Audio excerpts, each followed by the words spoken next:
Do you know how to be confident or how to feel powerful and capable in your professional, social, and romantic interactions? Today, I want to bust a big confidence myth. Watch on to find out more.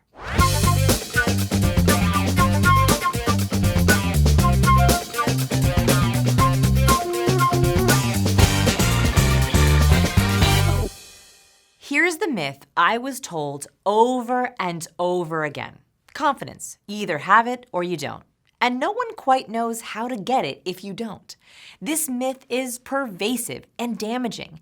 It destroys tiny, fragile, beautiful little buds of confidence before they can grow. And I want your confidence to grow and flourish, and I know it can.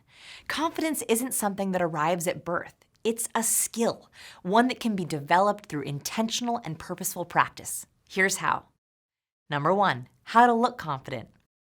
For this video, I'm going to do something a little different. We're going to start with the outside in. When it comes to confidence, sometimes it's a faster route. Let's start with your confident looks. And no, I don't mean your clothes or your hair. This tip is all about your body language. Let me ask you a question. When you walk into a networking event or office or restaurant, do you look like a winner? This may seem like a strange question, but research from the University of British Columbia makes it clear. We innately get bigger in our bodies when we feel pride, but get smaller in our bodies when we feel defeated or ashamed. Why does this matter? Without realizing it, when we look at someone, we're trying to decide if they look more like a winner or a loser. Is someone taking up space? Do they have their head held high and their shoulders down and relaxed? Or do they look like a loser with their shoulders rolled in, their chin to their chest, and a slouched position? Without realizing it, we make snap judgments of people the moment we see them, and then put them into one of two buckets. In order to be confident, your body language must show it first. The easiest way to look like a winner is to claim our territory. Own your body and own the space around you by standing or sitting tall. Keep your arms loose by your side. Relax your shoulders down your back and open your chest. These expansive postures will show others that you're confident and sure of yourself. Be wary of low-power postures like crossing your arms or turtling your shoulders to your ears, as this may signal defeat. Number 2, how to speak confidently. Now that you've learned how to look confident, let's talk about how to sound confident. When you answer the phone and when you start a new conversation, it's crucial that your voice projects confidence. But how? We make our first impression in our hello upon answering the phone. The question is your voice helping or hurting your confidence? Here at Science of People, we did a fascinating experiment on vocal power and have some incredible tips for you on how you can make your voice sound better and how to benefit from every single phone conversation. We asked participants to record themselves saying, hello, in 6 different ways. Normal, hello. Happy, hello. Sad, hello. Angry, hello. Power posing, hello. And normal, hello, again. We added these recordings to our website and asked our readers to tell us how much they liked or didn't like the person in the recording, just based on the hello they heard. Readers listened to each clip and selected one of the following answers. I like this person a lot, I like this person a little, or I don't like this person at all. Which version of the hello do you think was the most likable? The winner was the happy hello, of course. The data revealed that the happy recordings received significantly more approval ratings than any other hello. This is a huge finding as it shows people can hear your mood. Which variation do you think did the worst? The angry hello. Action step. Your mood affects your voice. Never, ever answer the phone in a bad mood. And if you have an important call, watch some funny YouTube videos to bring some natural smiles into your face. Number 3, does happiness equal confidence? Happiness and confidence go hand in hand. If you're curious about how to be more confident at work, one of the best ways to feel professionally confident is to have meaningfulness in your job.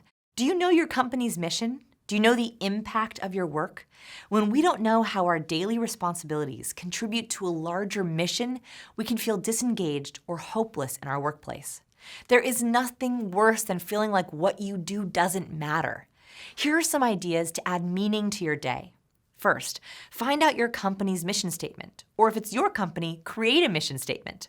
If your company doesn't have one, write the mission statement you think your company should have. Maybe you can even bring it up to your bosses. Second, write your own personal mission statement. Why do you do what you do? Beyond just a paycheck, who are you helping? This could be your colleagues, your team, or your clients. Put this mission statement somewhere easy to see on your desk or hang it on your cubicle wall. Lastly, make a success folder on your computer. This is a folder that contains records of accomplishments, testimonials, and any other example of your rock star status at work. If you're having a bad day, open your success folder to remind yourself of your worth. Action step: watch all 10 ways to be happier at work to boost your day-to-day satisfaction. Number 4, how to walk confidently. Did you know your walk can project your confidence? BioMotion Lab analyzes and synthesizes biological motion patterns, a fancy way of saying they study walking and movement for patterns. Biological motion looks at how emotions and intentions can change our walk. The human visual system is highly sensitive to our motion, and without realizing it, we're capable of decoding things about people from their walk. We investigate the question of how such information is encoded in biological motion and how it can be retrieved. They apply linear methods from statistics to patterns to recognition to analysis. They use several variants to show different kinds of walks, from gender to weight to nervousness to happiness. See the differences? Interesting, right? Action step: how do you walk? Film yourself walking and see if you can slide more towards relaxed and happy. See how that changes how you feel. Number 5, find a confident role model. Confidence is easier to develop when we can watch and emulate someone in action. Do you have someone in your life who exudes confidence professionally or personally? Maybe a partner, a colleague, or a close friend. Assign them as your confidence role model. This can be a secret role model. You observe and take notes of how they interact. Or you can talk to your role model and ask them to be your mentor. There's no better compliment than telling someone their natural confidence is alluring. This can lead to multiple benefits, including you bonding with them on a deeper level, them sharing ideas on how you can up your individual confidence, and maybe even some insider tips on how they got to their own confidence levels. Not sure who to choose?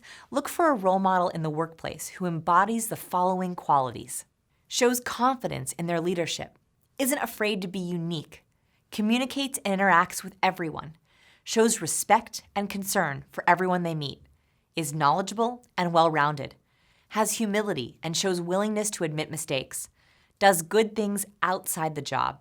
What I love about this list of qualities is that many are unexpected. Confidence comes in multiple flavors. It isn't about being the most extroverted, bubbly person in the room. Sometimes it's about empathy, humility, competence. Number 6, pump up your confidence. Are you in a funk? When we experience burnout or exhaustion, our confidence tends to dip. A fun option to ramp up your confidence is by creating different kinds of confidence playlists. This can be a Spotify playlist that gets you in a good mood, or a YouTube playlist that inspires you. Listen or watch when you're brushing your teeth, getting ready, or on your commute. Anytime you need a pump up. Want to listen to our free audio training? I would love to pump you up. Learn how to stand out from your peers with our Praiseworthy Performance free audio training. Listen right now at scienceofpeople.com/praiseworthy. Number 7, overcome imposter syndrome. For many high achievers, success comes at a price, and this price is known as imposter syndrome. This is a psychological phenomenon that causes smart, talented people to feel like a fraud, to feel undeserving of their accomplishments. Studies have found that 70% of all people feel like imposters at one time or another. This is a huge problem. Here's the most important thing to keep in mind. This is not a defect. Imposter syndrome is not a personality trait. It's a reaction to an event. Do you ever think your accomplishments are just not enough or pure luck? Do you ever worry that people will find out that you aren't worthy? This is imposter syndrome at work, and it's temporary and overcomeable. When our mind and thoughts work against us, our confidence shrivels up and hides away. One way to fight imposter syndrome is with motivating self-talk. Stop feeling like a fraud with this video. On a more serious note, if you get stressed out in social settings, it's possible you may be suffering from social anxiety. Social anxiety is when you feel nervous, tense, or uncomfortable in social situations because you're worried other people are judging you. Almost everyone has experienced social anxiety at one point or another. Life is rife with moments of self-consciousness, from job interviews to first dates. We all occasionally feel nervous around other people. Unfortunately, social anxiety can become at worst debilitating, and at the very least damper our inner confidence and make it feel impossible to be social in an authentic way. The good news is there are ways to overcome your social anxiety with a treatment known as cognitive behavioral therapy, or CBT. I mention this here because if you're having a more serious issue with confidence, I highly recommend getting professional help. CBT is recognized as one of the most effective treatment options for social anxiety. Think about getting more help and learn more about social anxiety and how to deal in our full video. Number 8, how to spark confidence in your brain. Our thoughts dictate nearly every aspect of our existence, and if our thoughts are insecure or demotivated, it's nearly impossible to think and feel confidently about ourselves. Shad Helmstetter, author of What to Say When You Talk to Yourself, argues that we are programmed by our thoughts. Our mindset and our self-truths are the epicenter of our confidence. Self-truths, the ideas we tell ourselves, the beliefs we carry around, whether they are true or not. What are the stories you tell yourself? What are your truths? And are these factual truths or assumed truths? Many people tell themselves, I'll never be good at sports, or I'm not creative enough, or I could never own my own business. I want you to dig into these truths a bit more. Do you believe this because someone told you that you would never succeed at fill in the blank? Is there a deeper insecurity that contributes to this limiting belief? Go through 3 of your biggest limiting beliefs and do some fact-checking. Where did they come from? Why?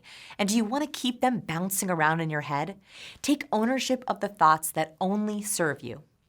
Number 9, limit social media consumption. We all love a good dog photo on Instagram, right? Well, surmounting research shows that social media is hurting us. The endless comparison we subject ourselves to via this technological vehicle can have lasting and harmful effects. Researcher Clarissa Silva interviewed men and women between the ages of 28 and 73 and found these crazy results. 60% of people using social media reported that it has impacted their self-esteem in a negative way. 50% reported social media having negative effects on their relationships. 80% reported that it's easier to be deceived by others through their sharing on social media. This insecurity is especially rampant in the online dating space. According to Silva, it seems that social media is creating a paradox effect, giving off the illusion of many choices while making it harder to find viable options. The paradox effect in dating is creating the illusion of having more social engagement, social capital, and popularity, but masking one's true persona. Remember, there is a big, bright world happening around you. Social media helps to stay connected and informed, but it's also important to find a balance between reality and fantasy. Want to conquer your social media? For every hour you spend on social media in the next month, spend the equivalent time with friends or family in person to balance it out. Here's the bottom line. The path to more confidence is in your hands. Confidence doesn't grow without water, fertilizer, and a little TLC. Take steps, even small ones, to up your confidence and kickstart the life you always wanted. Hey, I want to tell you one more thing. You are amazing. The question is, do you know how to share it? I'd love to help. I save my very best tips for my insider subscribers. Subscribe for free at scienceofpeople.com. I know your inbox is sacred, so I promise to send you only emails you will love. You know what would really help my confidence? Is a little likey poo on this video. Even more, subscribe to our channel and my confidence will soar. Thank you for that little confidence boost.